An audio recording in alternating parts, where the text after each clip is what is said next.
कार्तिक पुजारी भी यामिनी के पीछे पीछे ही कामेश्वरी यक्षिणी से पूछ पड़ते हैं। हाँ कामेश्वरी, ऐसा कौन सा यज्ञ है जिसको संपूर्ण करने के लिए आपको 7 दिन लगेंगे? कामेश्वरी यक्षिणी कार्तिक पुजारी से अपनी नजरें चुराते हुए कहती है, मैं कौन सा यज्ञ करने वाली हूँ उसके बारे में मैं आपको अब कल सुबह ही बता पाऊंगी।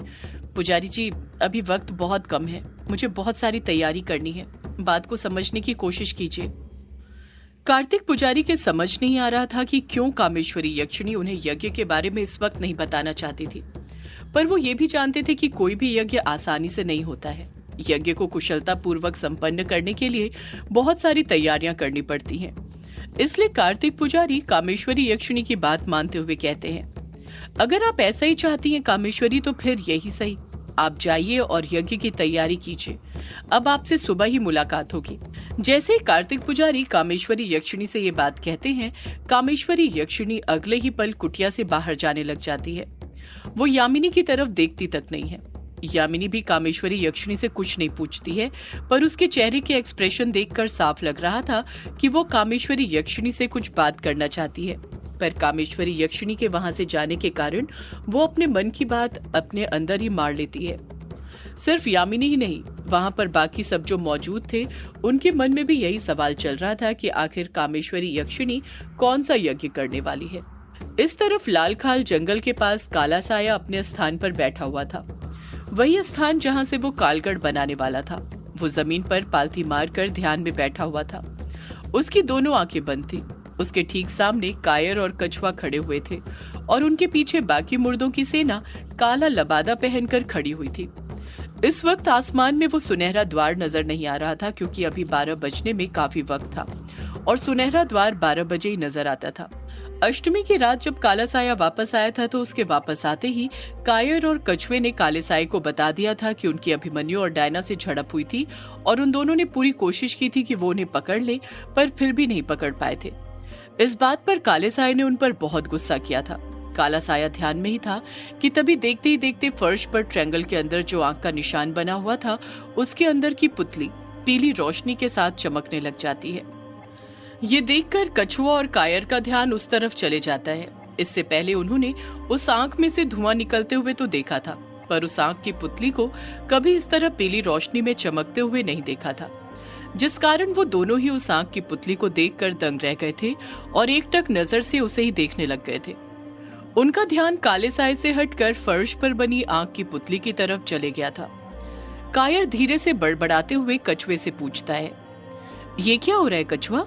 कछुआ भी धीरे से बड़बड़ाते हुए ही जवाब देता है, मुझे क्या पता कायर, पता नहीं कालस्वामी ये क्या कर रहे हैं, मुझे तो ये कालस्वामी की ही कोई माया लगती है। कायर एकटक उस पीली रोशनी को देखते हुए कहता है, माया तो है ही कालस्वामी की कछुआ, जो धीरे धीरे पृथ्वीलोक पर फैल रही है और एक दिन पूरे ब्रह्मांड में फैलेगी, फिर उन्हीं का राज होगा, देखना तो। कायर और कछुआ शांति के साथ उस निशान को एकटक देखते रहते हैं। कायर और कछुआ एकटक उस आंख की पुतली में से पीली रोशनी निकलते हुए देख ही रहे थे कि तभी उस पुतली में से रोशनी निकलनी बंद हो जाती है। वो पुतली वापस से नॉर्मल हो जाती है। जैसे ही उस पुतली में से रोशनी निकलना बंद होती है, काला साया तुरंत अपनी आंखें खोल लेता है। काले साये की आंखें पीली रोशनी के साथ चमकने लग जाती है। काला साये के चेहरे पर गुस्सा साफ नजर आ रहा था। ऐसा लग रहा था जैसे उसे किसी बात पर बहुत गुस्सा आ रहा हो। कायर एकदम धीमी आवाज में बड़बड़ाते हुए कछुए से पूछता है, ये कालस्वामी इतने गुस्से में क्यों है कछुआ? कछुआ भी धीरे से जवाब देता है, मुझे क्या पता कायर कि कालस्वामी क्यों इतने गुस्से में है। माना मैं उनके दिल के बहुत करीब हूं, पर इतने भी नहीं कि उनके मन की बातें जान लो। कायर और कछुआ खामोशी के साथ खड़े हुए थे। काले साये के चेहरे पर गुस्सा देखकर वो दोनों डर से कांपने लग गए थे। काला साया भी एकटक गुस्से से उन दोनों को ही देखे जा रहा था। कछुआ और कायर में से कोई काले साये से कुछ कहता, उससे पहले ही काला साया गुस्से के साथ बोल पड़ता है, वो लोग मिल चुके हैं, वो सब एक हो गए हैं। कछुआ तुरंत काले साये से पूछ पड़ता है, कौन कालस्वामी, कौन मिल गए? काला साया गुस्से से कछुए को घूरते हुए कहता है, वही लोग जिन्हें तुम दोनों ने यहाँ से मेरी गैर हाजिरी में जाने दिया। कछुआ मासूमियत के साथ कहता है, हमने उन्हें जाने नहीं दिया था कालस्वामी, हमने तो उन्हें पकड़ने की अपनी तरफ से पूरी कोशिश की थी, पर वो दोनों इतने चालाक थे कि हमारे हाथ से बच निकले। काला साया गुस्से के साथ बोल पड़ता है, कोशिश नहीं, परिणाम चाहिए था मुझे। अगर उस रात तुम दोनों ने उन्हें पकड़ लिया होता तो बाजी आज मेरे हाथ में होती, पर तुम दोनों की बेवकूफी की वजह से वो दोनों बच निकले। काले साये की ये बात बोलते ही कायर अपना एक कदम आगे बढ़ाते हुए आक्रोश के साथ बोल पड़ता है। आप हमें आदेश दीजिए काल स्वामी, हम अभी जाते हैं और उन्हें पकड़कर आपके कदमों में पेश करते हैं। इस बार हमसे कोई गलती नहीं होगी। काला साया गुस्से के साथ कहता है, गलती तो अब होगी ही नहीं, क्योंकि इस बार तुम उन्हें नहीं पकड़ोगे बल्कि मैं उन्हें पकड़कर मसल दूंगा। काला साया एक लंबी आह भरते हुए अपनी बात को आगे जारी रखते हुए कहता है, अच्छा ही हुआ वो सब एक ही जगह पर एकत्रित हो गए हैं, वरना मैं कब तक एक एक शख्स को ढूंढता और उसे मौत के घाट उतारता। अब मैं सबको एक साथ ही मौत के घाट उतार दूंगा, उस कामेश्वरी यक्षिणी को भी और उस युग को भी, नहीं छोड़ूंगा किसी को भी। काले साये की डरावनी हंसी काले आसमान में गूंजने लग जाती है। कछुआ तुरंत बोल पड़ता है, तो फिर चलिए काल स्वामी, हम उन लोगों को अभी मसल कर रख देते हैं। काला साया ना में अपना सिर हिलाते हुए कहता है, नहीं अभी नहीं। कछुआ हैरानी के साथ कहता है, पर क्यों काल स्वामी? काला साया कहता है, क्योंकि अभी उनकी मौत नहीं आई है। इस वक्त जो सबसे जरूरी है वो है कालगढ़ बनाना, उसे मैं उन तुच्छ लोगों के लिए अधूरा नहीं छोड़ सकता हूँ। एक बार कालगढ़ बन जाए तो फिर मैं सबको उनकी औकात दिखा दूंगा। कछुआ और कायर चुप ही रहते हैं, कुछ नहीं कहते हैं। काला साया फिर बोल पड़ता है, मैंने देखा है, उन्होंने शंखरस बना लिया है और जितना मुझे लगता है अब वो पुजारी जरूर शंखरस को मंत्रों से अभिमंत्रित करेगा।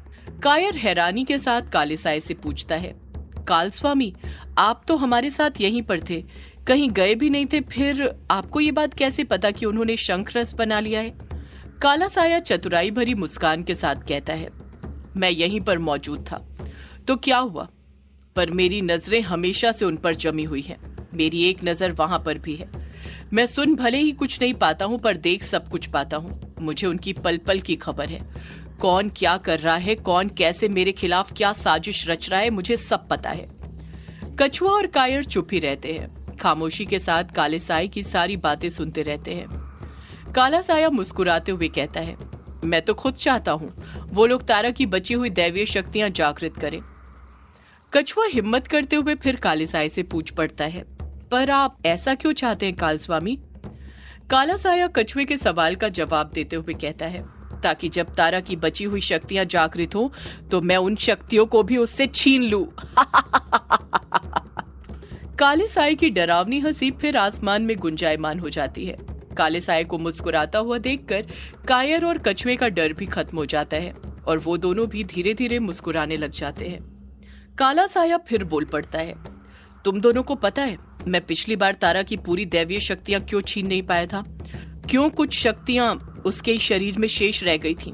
कछुआ और कायर दोनों एक स्वर में बोल पड़ते हैं, क्यों काल स्वामी? काला साया तुरंत जवाब देता है, क्योंकि मैं सिर्फ उन शक्तियों को ही छीन पाया था जो यामिनी ने तारा के अंदर जागृत की थी। काला साया कायर और कछुए को सारी बात बताते हुए कहता है, पहले तो मुझे भी लग रहा था कि वो तारा मेरे साथ कोई चालाकी कर रही है, कुछ ऐसा कर रही है जिस कारण मैं उससे उसकी शक्तियां छीन नहीं पा रहा हूँ। पर बाद में जब मैं कालगढ़ बना रहा था तब मुझे पता चला कि हम किसी से उन्हीं शक्तियों को छीन सकते हैं जो जागृत हो, सुप्त शक्तियों को छीना नहीं जा सकता है। काला साया कुछ सोचते हुए कहता है, जब तारा की बची हुई शक्तियां जागृत होगी तब मैं उससे उन बची हुई शक्तियों को भी छीन लूंगा, पर यह सब तभी मुमकिन हो पाएगा जब मैं कालगढ़ बना लूंगा, इसलिए सबसे पहले हमें कालगढ़ बनाना होगा। काला साया आक्रोश के साथ कहता है, वो काम जो हम धीरे धीरे कर रहे थे अब उस काम को गति देनी होगी। हम लोग आने वाली पूर्णिमा की रात ही कालगढ़ बनाकर पूर्ण कर लेंगे और जब कालगढ़ बन जाएगा उसके बाद योग के साथ बाकी सबका भी अंत कर देंगे। कायर कुछ हिचकिचाते हुए कहता है, आप युग को भी मार देंगे काल स्वामी, पर वो तो आपका ही वंशज है। काला साया कुछ गुस्से के साथ कहता है, वो मेरा वंशज हुआ तो क्या हुआ, पर उसने मुझे धोखा दिया है। उसी की वजह से मुझे अनुराग का शरीर छोड़ना पड़ा था, वो शरीर जो सबसे ताकतवर था। उसी की वजह से कालगढ़ बनाने में इतना वक्त लग गया, वरना कालगढ़ तो कब का बनकर तैयार हो जाता। काला साया बदले की आग में कहता है, जो मुझे धोखा देगा उसे मरना ही होगा, चाहे वो मेरा ही वंशज क्यों ना हो। काला साया तिरछी नजरें करके कायर और कछुए की तरफ देखते हुए कहता है, तुम दोनों तो मुझे धोखा नहीं दोगे ना? कायर और कछुआ घबराहट के साथ एक साथ ना में अपना सिर हिलाते हुए कहते हैं, नहीं नहीं काल स्वामी, हम आपको धोखा कैसे दे सकते हैं, आप तो हमारे काल स्वामी हैं। काला साया हंसते हुए कहता है तुम दोनों मुझे धोखा दे भी नहीं पाओगे, तुम तो मेरे बॉट फ्लाई हो। काला साया कुछ सोचते हुए कहता है, कालगढ़ बनाने के लिए मुझे उस कामेश्वरी यक्षिणी को वापस से कैद करना होगा। बाकी की 63 बोतल का इंतजाम तो हो जाएगा, पर एक बोतल जो टूट चुकी है, जिसमें वो कामेश्वरी यक्षिणी कैद थी, मुझे वो बोतल वापस से बनानी होगी उस कामेश्वरी को दोबारा से कैद करने के लिए। कछुआ कहता है, काल स्वामी हमारे पास वैसे ही कई बोतलें हैं, आप उसमें भी तो कामेश्वरी को कैद कर सकते हैं, दूसरी बोतल बनाने की क्या जरूरत है। काला साया कहता है, जरूरत है कछिंदर, क्योंकि सबकी बोतलें पहले से निर्धारित हैं। इस चीज की तैयारी तो मैं सालों से कर रहा हूँ, जो अब अपने अंजाम तक पहुंच रहा है। कछुए और कायर को काले साये की बात बिल्कुल भी समझ में नहीं आई थी कि वो क्या बोलने की कोशिश कर रहा था। काला साया फिर बोल पड़ता है, तुम लोग भी तैयारी शुरू करो, अब महासंग्राम होने वाला है। पूर्णिमा की रात कालगढ़ भी बनेगा और बाकी सबका अंत भी होगा। जाओ, सेना को तैयार करो महासंग्राम के लिए। कछुआ और कायर अपना सिर नीचे झुकाते हुए एक साथ बोल पड़ते हैं, जैसी आपकी आज्ञा काल स्वामी। इतना कहकर कछुआ और कायर वहां से जाने लग जाते हैं। जैसे ही कछुआ और कायर वहां से जाते हैं, काला साया मन ही मन मंत्र बड़बड़ाने लग जाता है और देखते ही देखते आसमान में हलचल होने लग जाती है।